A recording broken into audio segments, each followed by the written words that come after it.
अथ सरस्वती स्तोत्रम्। शुक्लां ब्रह्मविचारसारपरमाम् आद्यां जगद्व्यापिनीं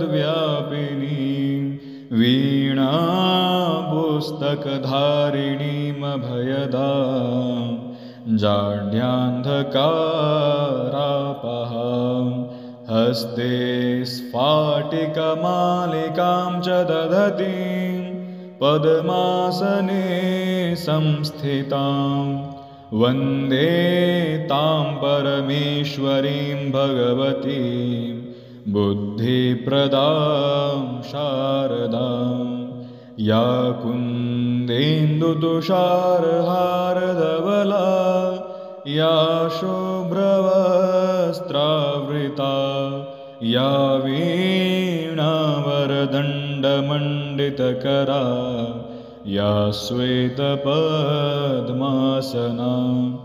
या ब्रह्माच्युतशङ्करप्रभृतिभिर्देवैः सदा वन्दिता सा मां पातु सरस्वती भगवती निःशेषजाड्यापहा।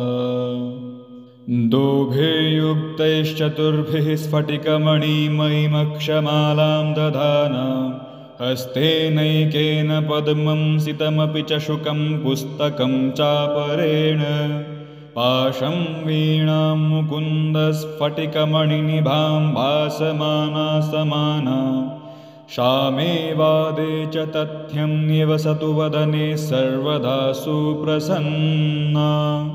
ॐ ऐं ह्रीं ह्रीं क्लीं सौं श्रीं सरस्वत्यै नमः। ं जगद्व्यापिनीं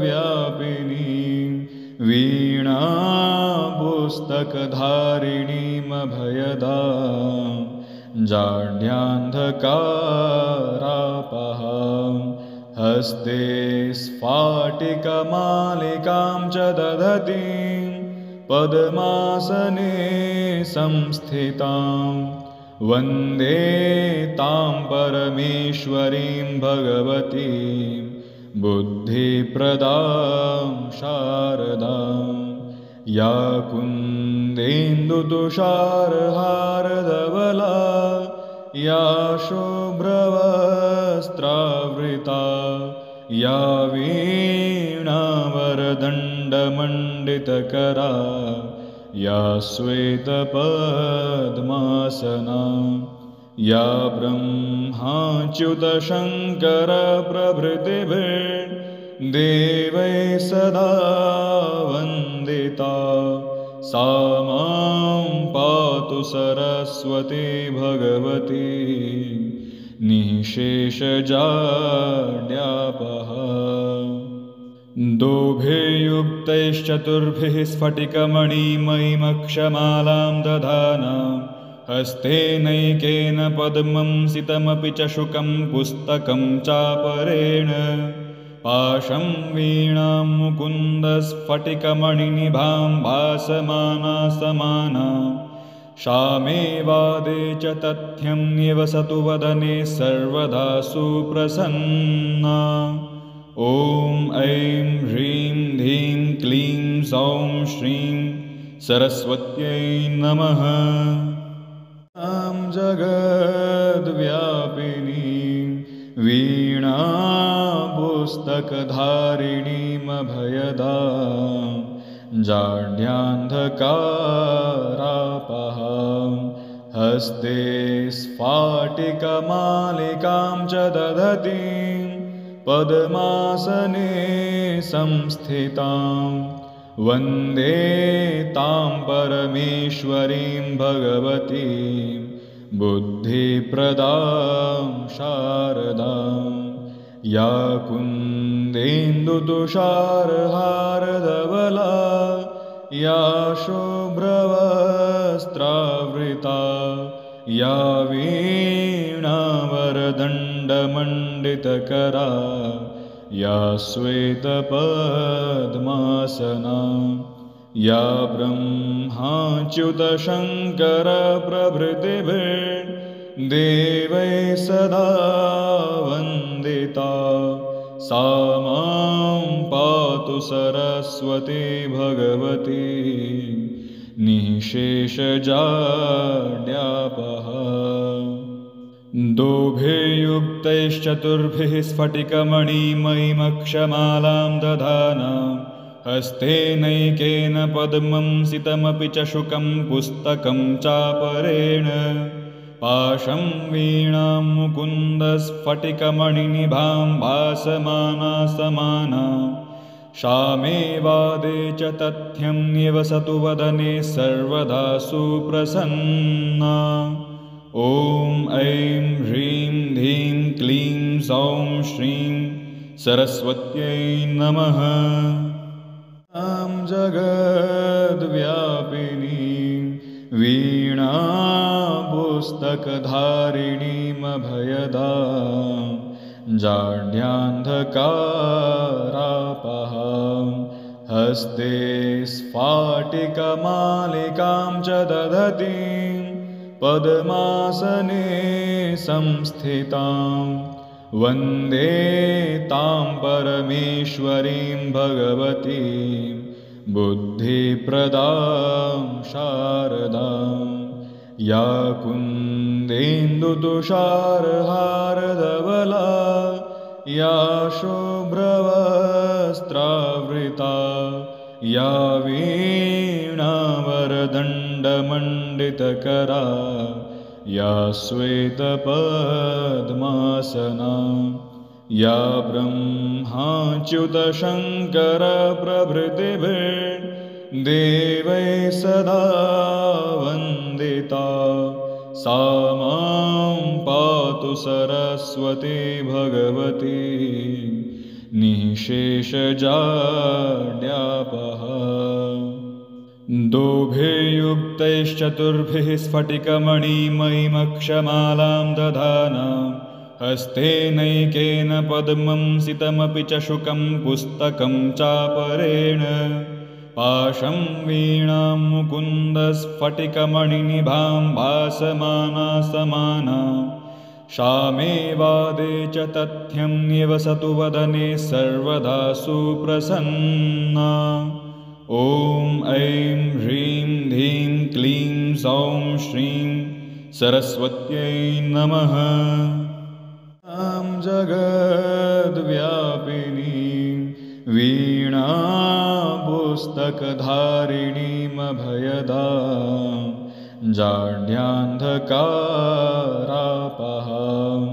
हस्ते स्फाटिकमालिकां च दधतीं पद्मासने संस्थितां वन्दे तां परमेश्वरीं भगवतीं बुद्धिप्रदां शारदां या कुन्देन्दुतुषारहारधवला या शुभ्रवस्त्रावृता या वीणावरदण्डमण्डितकरा या श्वेतपद्मासना या ब्रह्माच्युतशङ्करप्रभृतिभिर्देवैः सदा वन्दिता सा मां पातु सरस्वती भगवती निःशेषजाड्यापः।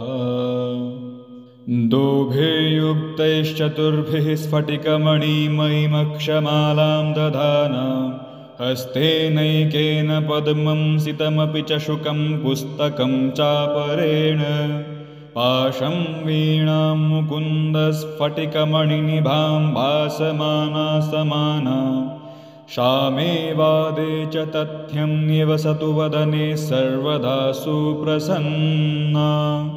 ॐ ऐं ह्रीं ह्रीं क्लीं सौं श्रीं सरस्वत्यै नमः। ं जगद्व्यापिनीं वीणापुस्तकधारिणीमभयदां जाड्यान्धकारापहां हस्ते स्फाटिकमालिकां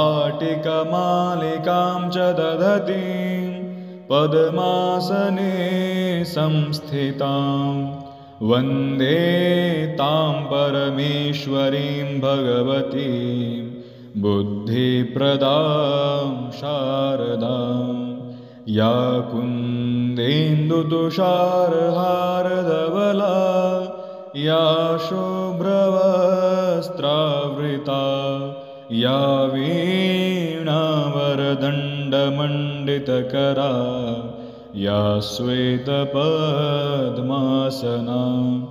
या ब्रह्माच्युतशङ्करप्रभृतिभिर्देवैः सदा वन्दिता सा मां पातु सरस्वती भगवती निःशेषजाड्यापहा। दोभिर्युक्तैश्चतुर्भिः स्फटिकमणिमयीमक्षमालां दधाना हस्तेनैकेन पद्मं सितमपि च शुकं पुस्तकं चापरेण पाशं वीणां मुकुन्दस्फटिकमणिनिभां भासमाना समाना शामेवादे च तथ्यं निवसतु वदने सर्वदा सुप्रसन्ना। ॐ ऐं ह्रीं ह्रीं क्लीं सौं श्रीं सरस्वत्यै नमः। ं जगद्व्यापिनीं वीणापुस्तकधारिणीमभयदां जाड्यान्धकारापहां हस्ते स्फाटिकमालिकां च दधतीं पद्मासने संस्थितां वन्दे तां परमेश्वरीं भगवतीं बुद्धिप्रदां शारदां या कुन्देन्दुतुषारहारधवला या शुभ्रवस्त्रावृता या वीणावरदण्डमण्डितकरा या श्वेतपद्मासना या ब्रह्माच्युतशङ्करप्रभृतिभिर्देवैः सदा वन्दिता सा मां पातु सरस्वती भगवती निःशेषजाड्यापहा। दोभिर्युक्तैश्चतुर्भिः स्फटिकमणिमयीमक्षमालां दधाना हस्तेनैकेन पद्मं सितमपि च शुकं पुस्तकं चापरेण पाशं वीणां मुकुन्दस्फटिकमणिनिभां भासमाना समाना शामेवादे च तथ्यं निवसतु वदने सर्वदा सुप्रसन्ना। ॐ ऐं ह्रीं ह्रीं क्लीं सौं श्रीं सरस्वत्यै नमः। ं जगद्व्यापिनीं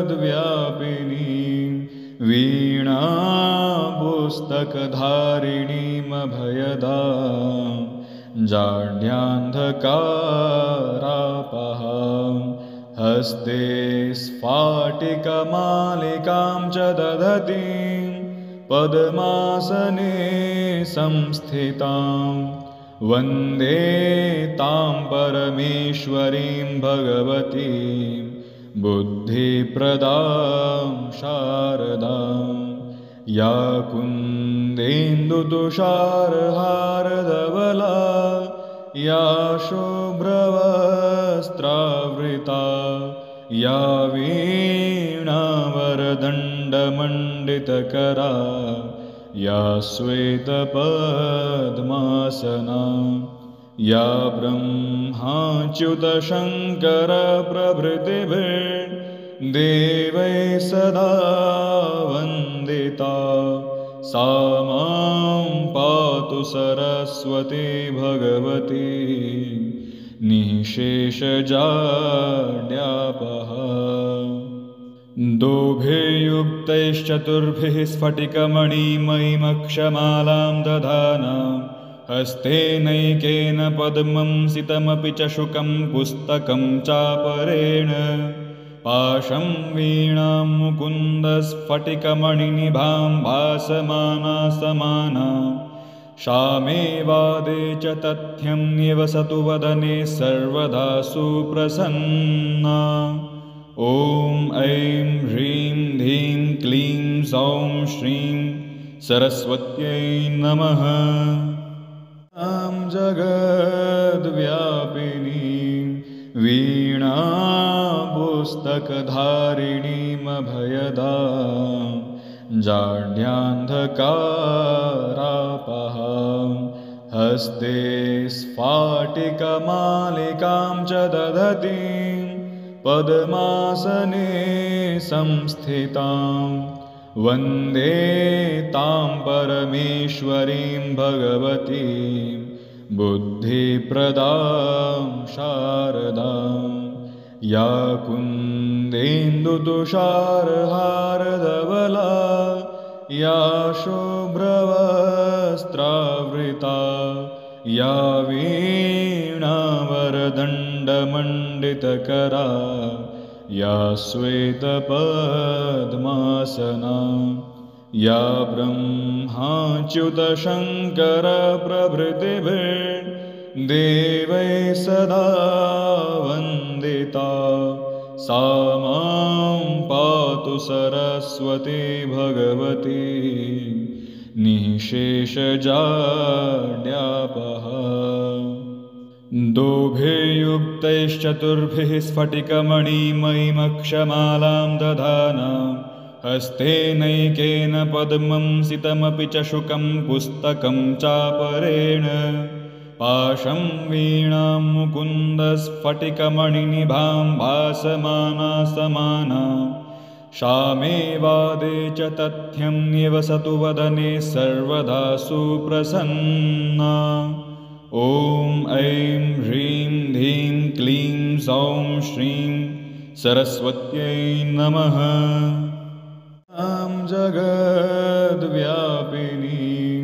वीणापुस्तकधारिणीमभयदां जाड्यान्धकारापहां हस्ते स्फाटिकमालिकां च दधतीं पद्मासने संस्थितां वन्दे तां परमेश्वरीं भगवतीं बुद्धिप्रदां शारदां या कुन्देन्दुतुषारहारधवला या शुभ्रवस्त्रावृता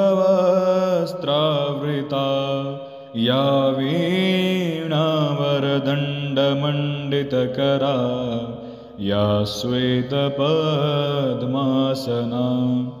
या ब्रह्माच्युतशङ्करप्रभृतिभिर्देवैः सदा वन्दिता सा मां पातु सरस्वती भगवती निःशेषजाड्यापहा। दोभिर्युक्तैश्चतुर्भिः स्फटिकमणिमयीमक्षमालां दधाना हस्तेनैकेन पद्मं सितमपि च शुकं पुस्तकं चापरेण पाशं वीणां मुकुन्दस्फटिकमणिनिभां भासमाना समाना श्यामे वादे च तथ्यं निवसतु वदने सर्वदा सुप्रसन्ना। ॐ ऐं ह्रीं ह्रीं क्लीं सौं श्रीं सरस्वत्यै नमः। ं जगद्व्यापिनीं वीणापुस्तकधारिणीमभयदां जाड्यान्धकारापहां हस्ते स्फाटिकमालिकां च दधतीं पद्मासने संस्थितां वन्दे तां परमेश्वरीं भगवतीं बुद्धिप्रदां शारदां या कुन्देन्दुतुषारहारधवला या शुभ्रवस्त्रावृता या वीणावरदण्डमण्डितकरा या श्वेतपद्मासना या ब्रह्माच्युतशङ्करप्रभृतिभिर्देवैः सदा वन्दिता सा मां पातु सरस्वती भगवती निःशेषजाड्यापहा। दोभिर्युक्तैश्चतुर्भिः स्फटिकमणिमयीमक्षमालां दधाना हस्तेनैकेन पद्मं सितमपि च शुकं पुस्तकं चापरेण पाशं वीणां मुकुन्दस्फटिकमणिनिभां भासमाना समाना शामे वादे च तथ्यं निवसतु वदने सर्वदा सुप्रसन्ना। ॐ ऐं ह्रीं ह्रीं क्लीं सौं श्रीं सरस्वत्यै नमः। जगद्व्यापिनीं वीणापुस्तकधारिणीमभयदां जाड्यान्धकारापहां हस्ते स्फाटिकमालिकां च दधतीं पद्मासने संस्थितां वन्दे तां परमेश्वरीं भगवतीं बुद्धिप्रदां शारदां या कुन्देन्दुतुषारहारधवला या शुभ्रवस्त्रावृता या वीणावरदण्डमण्डितकरा या श्वेतपद्मासना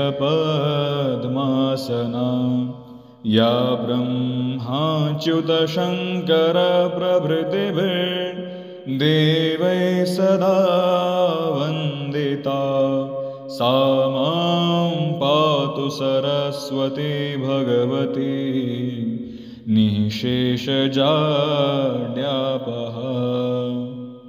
दोभिर्युक्तैश्चतुर्भिः स्फटिकमणिमयीमक्षमालां दधाना हस्तेनैकेन पद्मं सितमपि च शुकं पुस्तकं चापरेण पाशं वीणां मुकुन्दस्फटिकमणिनिभां भासमाना समाना शामे वादे च तथ्यं निवसतु वदने सर्वदा सुप्रसन्ना। ॐ ऐं ह्रीं ह्रीं क्लीं सौं श्रीं सरस्वत्यै नमः। जगद्व्यापिनीं वीणापुस्तकधारिणीमभयदां जाड्यान्धकारापहां हस्ते स्फाटिकमालिकां च दधतीं पद्मासने संस्थितां वन्दे तां परमेश्वरीं भगवतीं बुद्धिप्रदां शारदां या कुन्देन्दुतुषारहारधवला या शुभ्रवस्त्रावृता या वीणावरदण्डमण्डितकरा या श्वेतपद्मासना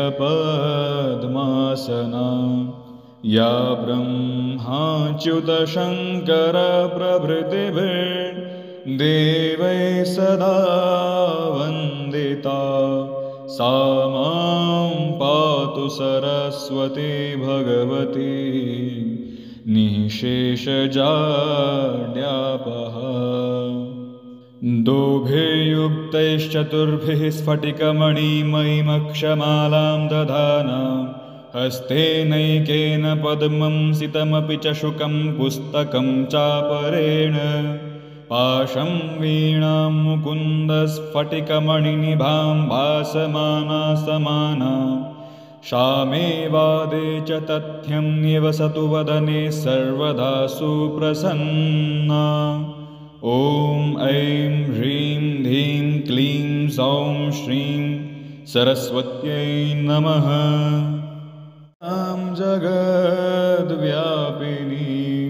वीणापुस्तकधारिणीमभयदां जाड्यान्धकारापहां हस्ते स्फाटिकमालिकां च दधतीं पद्मासने संस्थितां वन्दे तां परमेश्वरीं भगवतीं बुद्धिप्रदां शारदां या कुन्देन्दुतुषारहारधवला या शुभ्रवस्त्रावृता या वीणावरदण्डमण्डितकरा या श्वेतपद्मासना या ब्रह्माच्युतशङ्करप्रभृतिभिर्देवैः सदा वन्दिता सा मां पातु सरस्वती भगवती निःशेषजाड्यापहा। दोभिर्युक्तैश्चतुर्भिः स्फटिकमणिमयीमक्षमालां दधाना हस्तेनैकेन पद्मं सितमपि च शुकं पुस्तकं चापरेण पाशं वीणां मुकुन्दस्फटिकमणिनिभां भासमाना समाना शामे वादे च तथ्यं निवसतु वदने सर्वदा सुप्रसन्ना। ॐ ऐं ह्रीं ह्रीं क्लीं सौं श्रीं सरस्वत्यै नमः। ॐ जगद्व्यापिनीं वीणापुस्तकधारिणीमभयदां जाड्यान्धकारापहां हस्ते स्फाटिकमालिकां च दधतीं पद्मासने संस्थितां वन्दे तां परमेश्वरीं भगवतीं बुद्धिप्रदां शारदां या कुन्देन्दुतुषारहारधवला या शुभ्रवस्त्रावृता या वीणावरदण्डमण्डितकरा या श्वेतपद्मासना या ब्रह्माच्युतशङ्करप्रभृतिभिर्देवैः सदा वन्दिता सा मां पातु सरस्वती भगवती निःशेषजाड्यापहा। दोभिर्युक्तैश्चतुर्भिः स्फटिकमणिमयीमक्षमालां दधाना हस्तेनैकेन पद्मं सितमपि च शुकं पुस्तकं चापरेण पाशं वीणां मुकुन्दस्फटिकमणिनिभां भासमाना समाना शामे वादे च तथ्यं निवसतु वदने सर्वदा सुप्रसन्ना। ॐ ऐं ह्रीं ह्रीं क्लीं सौं श्रीं सरस्वत्यै नमः। ॐ जगद्व्यापिनीं वीणापुस्तकधारिणीमभयदां जाड्यान्धकारापहां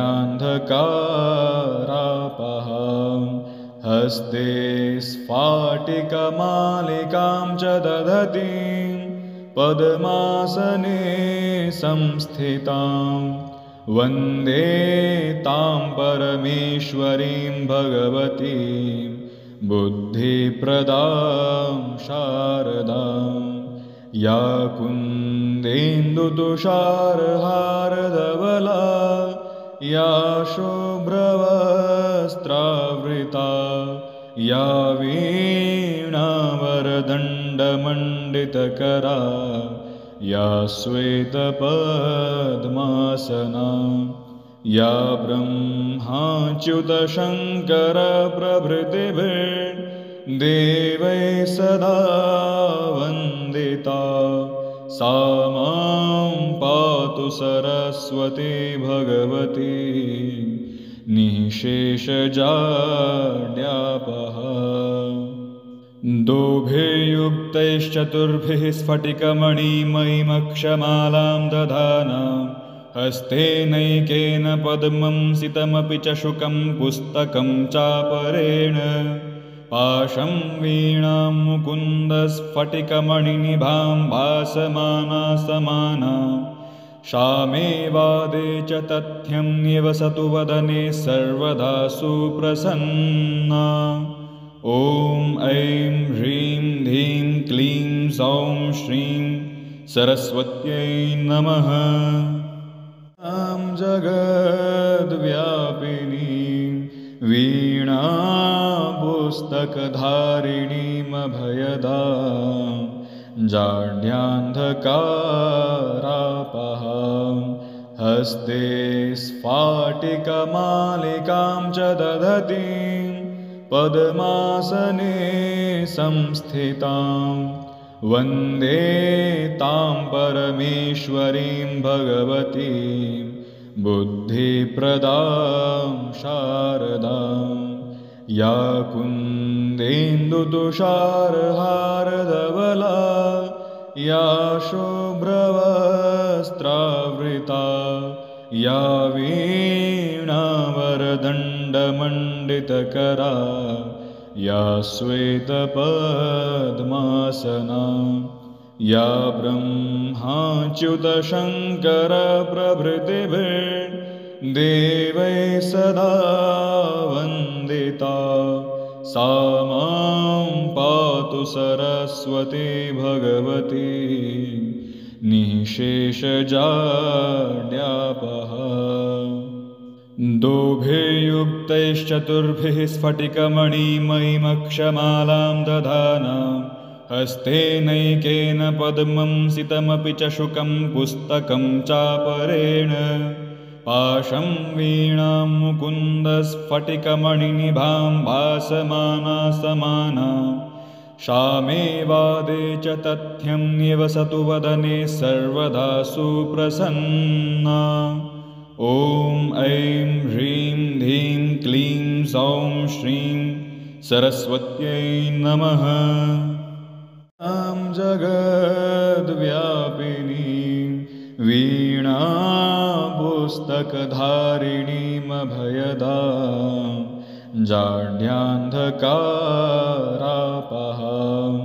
हस्ते स्फाटिकमालिकां च दधतीं पद्मासने संस्थितां वन्दे तां परमेश्वरीं भगवतीं बुद्धिप्रदां शारदां या कुन्देन्दुतुषारहारधवला या शुभ्रवस्त्रावृता या वीणावरदण्डमण्डितकरा या श्वेतपद्मासना या ब्रह्माच्युतशङ्करप्रभृतिभिर्देवैः सदा वन्दिता सा मां पातु सरस्वती भगवती निःशेषजाड्यापः दोभैर्युक्तैश्चतुर्भिः स्फटिकमणिमयीमक्षमालां दधाना हस्तेनैकेन पद्मं सितमपि च शुकं पुस्तकं चापरेण पाशं वीणां मुकुन्दस्फटिकमणिनिभां भासमाना समाना शामे वादे च तथ्यं निवसतु वदने सर्वदा सुप्रसन्ना ॐ ऐं ह्रीं ह्रीं क्लीं सौं श्रीं सरस्वत्यै नमः जगद्व्यापिनीं वीणापुस्तकधारिणीमभयदां जाड्यान्धकारापहां हस्ते स्फाटिकमालिकां च दधतीं पद्मासने संस्थितां वन्दे तां परमेश्वरीं भगवतीं बुद्धिप्रदां शारदां या कुन्देन्दुतुषारहारधवला या शुभ्रवस्त्रावृता या वीणावरदण्डमण्डितकरा या श्वेतपद्मासना या ब्रह्माच्युतशङ्करप्रभृतिभिर्देवैः सदा वन्दिता सा मां पातु सरस्वती भगवती निःशेषजाड्यापहा। दोभिर्युक्तैश्चतुर्भिः स्फटिकमणिमयीमक्षमालां दधाना हस्तेनैकेन पद्मं सितमपि च शुकं पुस्तकं चापरेण पाशं वीणां मुकुन्दस्फटिकमणिनिभां भासमाना समाना शामे वादे च तथ्यं निवसतु वदने सर्वदा सुप्रसन्ना। ॐ ऐं ह्रीं ह्रीं क्लीं सौं श्रीं सरस्वत्यै नमः।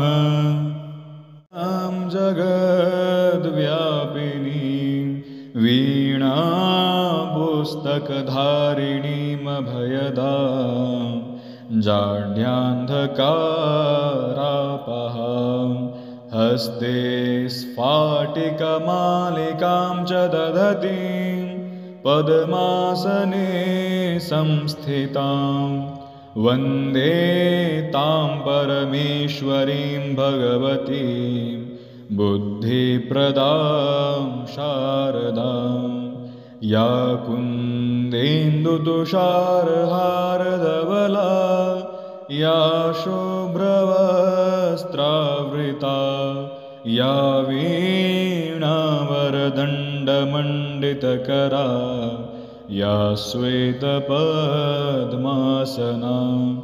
या ब्रह्माच्युतशङ्करप्रभृतिभिर्देवैः सदा वन्दिता सा मां पातु सरस्वती भगवती निःशेषजाड्यापहा। दोभिर्युक्तैश्चतुर्भिः स्फटिकमणिमयीमक्षमालां दधाना हस्तेनैकेन पद्मं सितमपि च शुकं पुस्तकं चापरेण पाशं वीणां मुकुन्दस्फटिकमणिनिभां भासमाना समाना शामे वादे च तथ्यं निवसतु वदने सर्वदा सुप्रसन्ना। ॐ ऐं ह्रीं ह्रीं क्लीं सौं श्रीं सरस्वत्यै नमः।